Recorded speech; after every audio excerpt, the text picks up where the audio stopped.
জুলাই গণঅভ্যুত্থানে সারা দেশের আহত শিক্ষার্থী জনতাকে চিহ্নিত করে দ্রুত তালিকা প্রকাশ করার দাবি জানিয়েছে লড়াকু ২৪। সকালে জাতীয় প্রেসক্লাবে সংবাদ সম্মেলন করে এই দাবি জানানো হয়।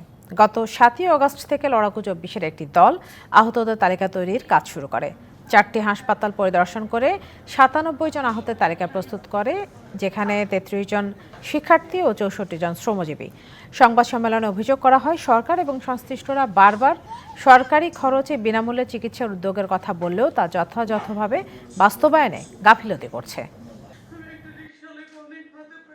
আমরা চাইলে প্রত্যেকে কি এক একটা পরিবারের দায়িত্ব আমরা কি নিতে পারবো না, সেটি ভাববার কথাও আমি আহ্বান জানাবো। যুদ্ধ পরবর্তী বাস্তবতার যে জরুরত্ব, সেটাকে অনুধাবন করে দ্রুততার সাথে কাজ করতে হবে। এভাবে ধীর গতিতে আশ্বাস দিয়ে পথ চলা আর গ্রহণযোগ্য নয়।